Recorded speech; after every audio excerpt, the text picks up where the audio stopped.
Olá, pessoal, tudo bem?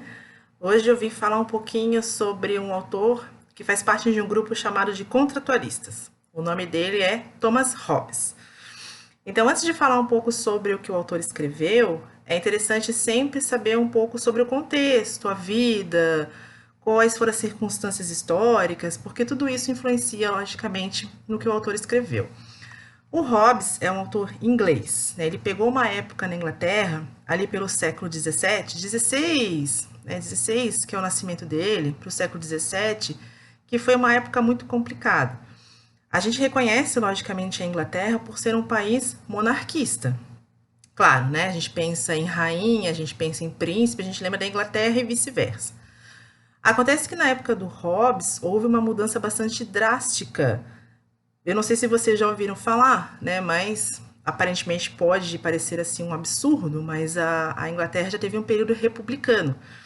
E esse período republicano foi bem o período da época do Hobbes.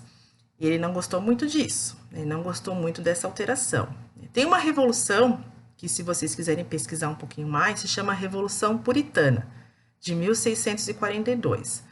E o Hobbes é contemporâneo dessa revolução, né? Essa revolução acabou depondo o rei da Inglaterra.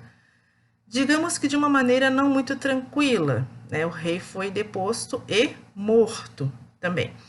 Tem até um filme que fala um pouquinho sobre esse período que se chama Morte ao Rei, né? E o nome do filme é, logicamente, bastante sugestivo. Então, o Hobbes é dessa época. Ele, no caso, apoiava o rei que foi morto, que foi o rei Carlos I. Por apoiar o rei que foi morto e por não concordar com esse novo estilo de governo da Inglaterra, ele teve que ir embora. Ele teve que ir para o exílio e foi para a França.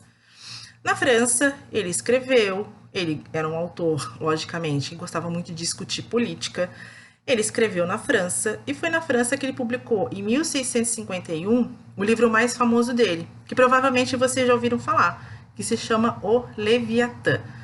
Ele publicou esse livro na França com as ideias de governo dele, com a descrição de governo que ele tinha, que iam na linha do governo do rei deposto, do rei Carlos I, que já não era mais a realidade da Inglaterra. Mas, claro, como todo inglês, ele queria voltar para a Inglaterra, mas ele até conseguiu esse retorno para a Inglaterra com a promessa de nunca mais escrever sobre política. Claro que eu não vou falar agora do que ele escrevia, porque isso vai entrar na descrição da obra do autor, que eu já falo daqui a pouquinho. Então ele volta para a Inglaterra logo após a publicação do Leviatã e vive até 1679. E ele vive até este momento sem conseguir falar, publicar, escrever, discutir sobre política após o Leviatã. Então, um pouquinho só dessa história do autor, um pouquinho do contexto, para a gente perceber que o Hobbes, que já está no século XVII, né, publica o Leviatã no século XVII, ainda não é uma época tão tranquila assim, né? Ainda não é uma época estável politicamente na Inglaterra, é uma época de muitas turbulências. Mas enfim, o que ele falava, né? O que dizia esse tal de Leviatã? Então, para a gente começar a falar um pouquinho sobre a obra do Leviatã, o Leviatã, aliás, antes de começar a falar da obra, falar um pouquinho de algumas ideias centrais, né? A primeira questão importante é lembrar que o Hobbes também é um cientista. Ele vem nessa linha do Maquiavel para falar de política de uma maneira um pouco mais descritiva, falar de política nessa linha de pesquisa científica, porém, o Hobbes trabalha de um jeito um pouco diferente do Maquiavel. É aí para a gente entender o que significa ser um contratualista. Ele fala que o Estado ele surge na sociedade a partir de um contrato. O Estado não é algo natural, o Estado é algo artificial. A sociedade é que cria a partir de um contrato. Então, como ele fala sobre o surgimento do contrato social, o surgimento do Estado, para ele falar sobre isso, ele tem que voltar lá para o nosso passado, né? Voltar lá para a época deste surgimento. E aí a gente não tem comprovação histórica de como isso aconteceu. Aí ele trabalha a partir do método dedutivo. Ele deduz como as coisas foram a partir das características que ele observa no presente. E isso é uma dica para a gente entender os demais contratualistas, porque vem dois ainda na sequência, né? Eles deduzem a origem a partir do que eles analisam no presente. Então, quer dizer que se o presente muda, a dedução muda também, né? Mas o Hobbes, ele parte de uma ideia, a ideia central, assim, é para falar um pouquinho das características do homem, né? Como é que é o homem. Na aula passada, eu falei do Maquiavel, né? E o Maquiavel já traz uma descrição um pouco complicada do homem, né? O homem é covarde, o homem é egoísta. O Hobbes vai nessa linha também. Tem uma frase que talvez você já tenha ouvido falar, que é do Hobbes, que ele usa para se referir às características do homem. Ele fala o seguinte: o homem é o lobo do próprio homem. Se a gente chama o homem de lobo do próprio homem, então quer dizer que a análise que o Hobbes faz de homem, nas características da pessoa, elas vão além ainda das características que o Maquiavel falava. Porque não é só trapaceiro, não é só egoísta, ou não é só covarde. O homem pode fazer um mal ao outro homem, né? Então, ele vai um pouquinho além. Claro que isso trouxe bastante crítica na época para o Hobbes. Aí o Hobbes começou a questionar as pessoas no seguinte sentido, isso vale para a gente também, né? Ele começou a pensar o seguinte: tá, tudo bem, vocês não concordam comigo, né? Vocês acham que eu exagerei, vocês acham que o homem não é assim. Então, por que quando vocês vão viajar, isso na época do século XVII, né? Por que quando vocês vão viajar, vocês vão armados? Porque vocês confiam nos homens? Por que quando vocês saem de casa, vocês trancam a casa? Porque vocês confiam nos homens? Não. Vocês demonstram com as ações de vocês aquilo que eu falo com as minhas palavras. E se a gente faz isso hoje em dia, também a gente está dando um pouquinho de razão para o Hobbes. Aí, o Hobbes avalia aquela origem do Estado a partir do contrato, ele começa a descrever um momento em que não existia contrato ainda, ou seja, não existia Estado ainda. Ele chama desse momento de estado de natureza. O que é estado de natureza? Quando as pessoas vivem livres na natureza, não tem leis, não tem governantes, as pessoas fazem o que elas quiserem. Aí tentem fazer uma conta na cabeça de vocês. O homem é o lobo do próprio homem. Não tem leis, não tem restrição, não tem punição. Juntem as duas coisas, né? O que vai gerar? O caos. O Hobbes relata que o estado de natureza é um estado de caos, ou como ele chama, de guerra de todos contra todos.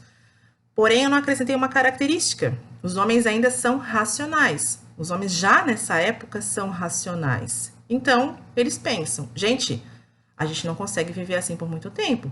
Vamos parar, né? Vamos chegar num acordo, vamos conversar.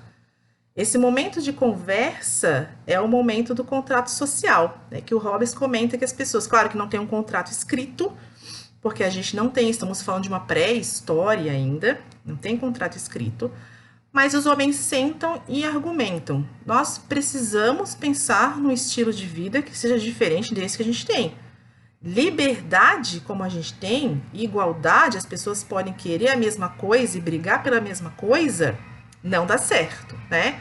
Então, vamos abrir mão de certas questões. Vamos pensar no que é mais importante.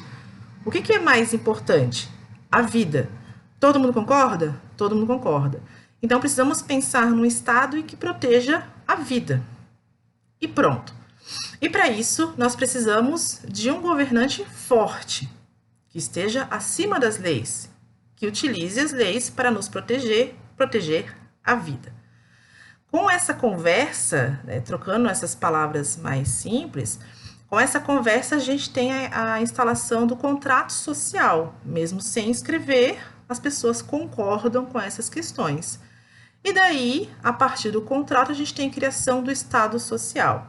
Então, as pessoas concordam que o homem é o lobo do próprio homem. Então, não podemos deixar o homem solto por aí. Precisamos de alguém que possa mandar na gente. E essa figura se chama Leviatã.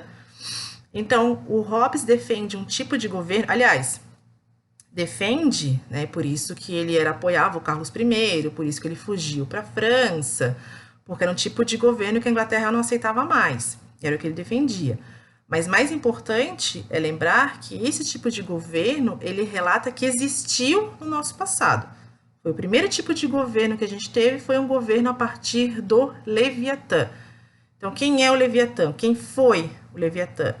Leviatã foi um governante que tinha o poder absoluto e uma simples regra: proteger a nossa vida. Pronto.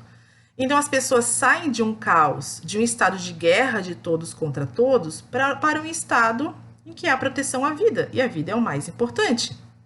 Fora isso, aí o Leviatã manda a gente fazer, o Leviatã manda a gente trabalhar num certo setor, manda a gente morar num certo local, mas o importante é que a vida de todo mundo está garantida. Então o terror que existia no estado de natureza não existe mais. Agora existe só um temor, existe um medo, claro, né? Porque o Leviatã tem um poder absoluto, mas não é o terror de sair de casa ou sair do contato com a minha família e não saber se eu vou voltar, né? Eu não sei se eu volto no final do dia. Então esse terror não existe mais. Poder absoluto. Para juntar então o Leviatã com a realidade da Inglaterra. O Hobbes, ele defendia que na época, na Inglaterra, o tipo de governo deveria ser esse que foi no passado. Precisávamos na Inglaterra de um Leviatã. Precisávamos na Inglaterra de uma monarquia nesse estilo absolutista. Essa era a defesa do Hobbes. E na Inglaterra, como vocês se recordam que eu falei há poucos minutos, não existia mais esse tipo de governo. Era um governo que era para o lado republicano, não tinha mais. Até o rei foi deposto e foi morto porque ele tinha essa questão absolutista, que o povo inglês já não estava mais aceitando no século XVII. Então, o Hobbes foi considerado um autor maldito porque ele defendia um governo absolutista numa época que a Inglaterra já não era mais. Numa época que a Inglaterra já tinha essa preocupação com o governo, com uma certa divisão. Não existia ainda a ideia de divisão de poderes, né? Mas uma certa divisão de poder, uma certa, né? O rei não pode mandar em tudo, o rei não pode ter o poder absoluto. Então aqui a gente pode separar duas questões, que é o que eu sempre comento, né? Eu sempre falo que todos os autores têm alguma importância para a nossa realidade atual. O Hobbes, né? O Hobbes defende um governo absolutista. O Leviatã é o poder pela força, é o poder pela espada. Será que isso combina com a nossa realidade? Provavelmente não, né? Estamos numa realidade que tem um pensamento muito mais democrático hoje em dia, muito mais participativo. Então vamos jogar o Leviatã fora, vamos jogar o Hobbes fora, né? Ninguém mais lê o Hobbes porque ele é desatualizado. Não, também. Porque a ideia que o Hobbes trouxe foi essa análise do nosso passado, em primeiro lugar. Quando eu falei a historinha do estado de natureza, do contrato social, para o surgimento do Estado, é uma história que é para dizer como foi o nosso passado. E será que foi diferente disso?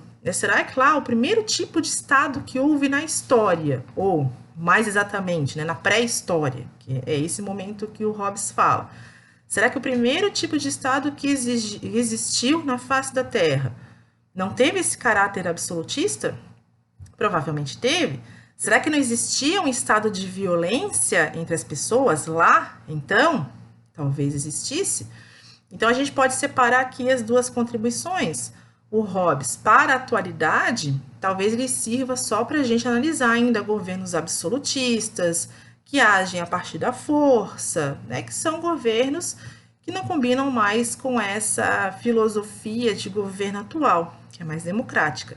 Porém, o Hobbes é interessante para a gente ter uma análise dessa do passado, né, que o passado aconteceu assim. Mas o que eu acho mais interessante é também como a gente analisa e como a gente descarta essa avaliação que o Hobbes faz de homem, de humanidade. Eu acredito que seja um descarte meio precipitado. É uma coisa que eu sempre falo, é o seguinte, vocês também podem discordar, né? Não, as pessoas não são assim. Imagina, homem, lobo do próprio homem. É claro que não.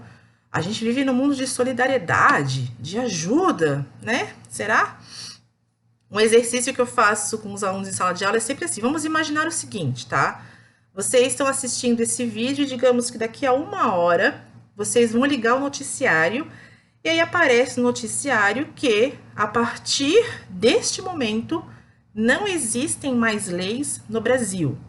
Não existe mais lei, não existe mais polícia, não existe mais prisão, nada disso. O que vocês acham que vai acontecer no minuto seguinte a esse anúncio? Se vocês acham que é o caos, que vai um matar o outro, que vai um roubar o comércio, que vai outro invadir a casa não sei de quem, será que a gente vive num mundo tão diferente daquele que o Hobbes escreveu? Será que as pessoas têm uma característica tão diferente daquela que o Hobbes escreveu? Imaginem vocês também, que é um outro exercício que eu faço, né, para a gente pensar. Imaginem vocês, né, vocês estão saindo à noite, claro, numa hora que a gente possa já, né, sair à noite, andar pela rua. Então, a gente está saindo à noite pela rua, né, vocês estão sozinhos na calçada. Vem uma pessoa em direção contrária. Qual é a primeira reação de vocês? Se for atravessar a rua porque ficaram com medo, será que a gente é tão diferente do Hobbes assim? Será que a gente discorda tanto do Hobbes assim? Então, são questões que ele levanta que fazem a gente pensar, né? O Hobbes é um clássico da ciência política. E se ele é um clássico da ciência política, é porque ele ainda traz contribuições.